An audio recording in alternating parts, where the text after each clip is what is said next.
The Black Business Council is hosting its annual summit this week, and the aim is to create a platform of engagement for business, government, politics and civil society on a lot of these challenges affecting South Africa, with the aim of exploring potential solutions. I want to talk about this with the CEO of the Black Business Council, and that is Kganki Matabane.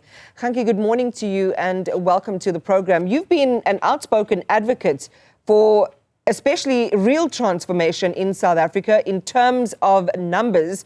And a lot of the platforms and gatherings that I've seen you at, this is one of the issues that you're really quite strong on. What is the objective then of a gathering like this in shifting the needle significantly towards real and credible Black economic empowerment and inclusive transformation? Good morning, Iman and the Newzroom Afrika viewers. And thank you very much for having us.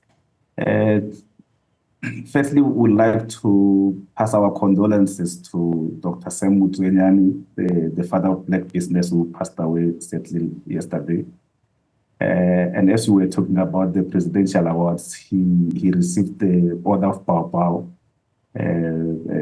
bestowed by the president. The purpose of our summit, which is now referred to as a mini Davos in South Africa, is basically to create a platform in South Africa where different types of leaders converge and discuss ways of resolving South African problems. Economic transformation being the main of those challenges, but we're looking at how can we, as South Africans, and we've invited even ambassadors from other countries, how can we then create an environment where we can create jobs, solve our unemployment challenges, but also grow the economy. So we have invited the senior government officials, DGs, political leaders from different parties, ministers, CEOs of state-owned enterprises, and CEOs of private sector companies, because we've realized there's no platform where we have a serious conversation in South Africa. Where most of the time, for example, when politicians meet, they meet in parliament where they are not necessarily having a conversation. It's about who's right, who's wrong. So here we're creating a platform to say, tell us your plans. Firstly, look at the past 30 years to say what actually happened. Where did we go right and where did we go wrong? And how can we make sure that in the next 30 years we have a different conversation?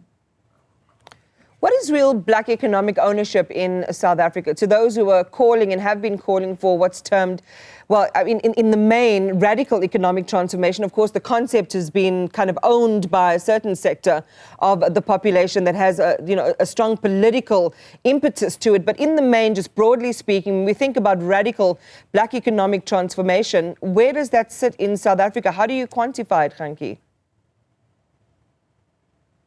Yeah, the word transformation means you basically have to change something from one form to the other, which means by the time we've sort of transformed the economy should look different, especially the ownership, the management and control of the economy should basically reflect the demographics of South Africa. And when that time arrives, there won't be any need for the Black Business Council because we'll have achieved our objective. But unfortunately, we are far from there because, as you can see, from a control and running of companies' point of view, the annual employment equity report that is released by the Department of Labor indicated that almost 70% of the CEOs of listed companies are white males.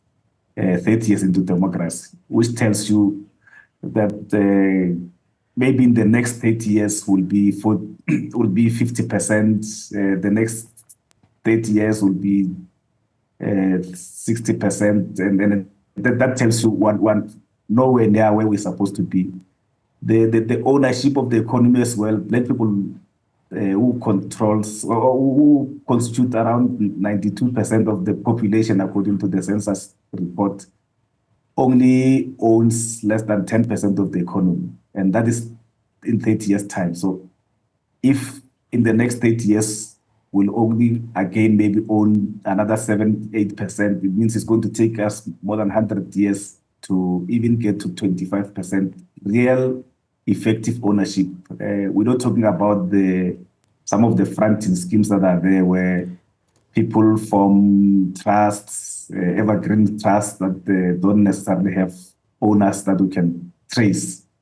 So we're still very, very, very far from real economic ownership. And what you're talking about in terms of what constitutes ownership and how the statistics and the numbers are derived when you talk about trusts, which don't, and I've heard you speak about this before, don't necessarily represent Black economic empowerment. These might be endowments that have, people who are running NGOs and organizations that receive those disbursements or might even be on the board of trusts, but no real economic empowerment. Maybe you can share just one or two things on how we arrive at credible statistics in this country in understanding our picture on inclusive transformation and on Black economic ownership and empowerment in South Africa.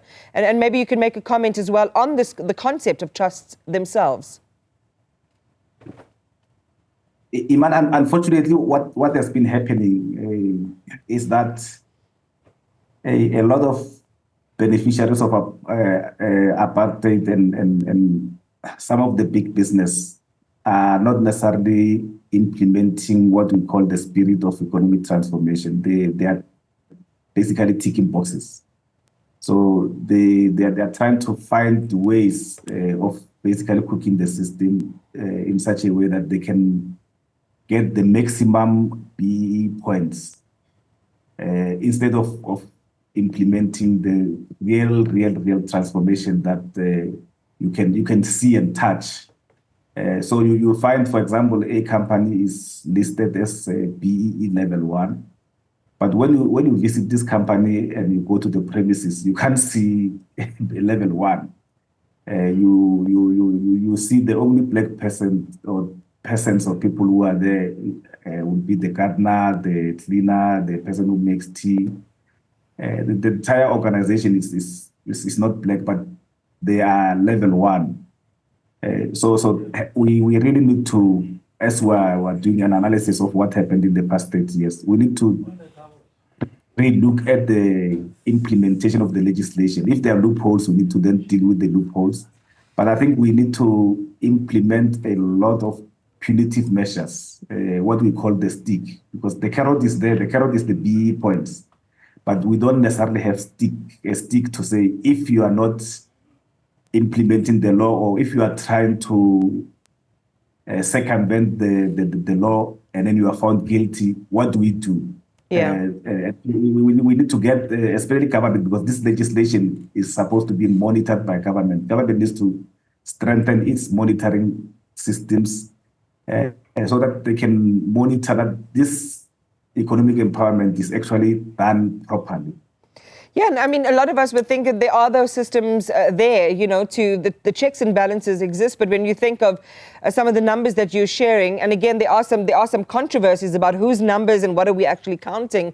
But the reality is that significant Black economic transformation in terms of what you're saying and others has not happened in South Africa, and that needs to happen.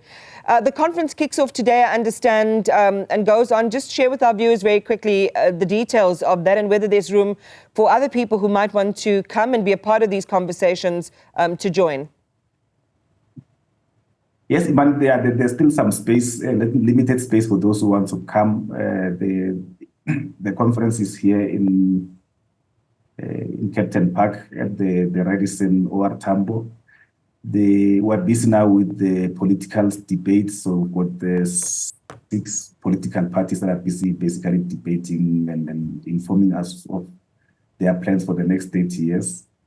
From there, then we've got the part that is dealing with the skills development, and then we'll have Minister Patel talking about the localization and because we need to create jobs in South Africa. So right. We're talking about industrialization, localization. We've got Minister Patel and other members of the panel who are there.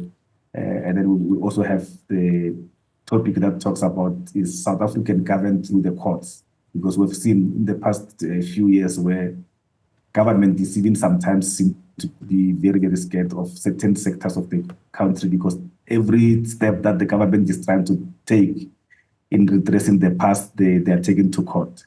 All right. Going to leave it there, and we will be watching developments from the summit and some of the outcomes over the next day or so. Thank you very much. Black Business Council CEO Kganki Matabane.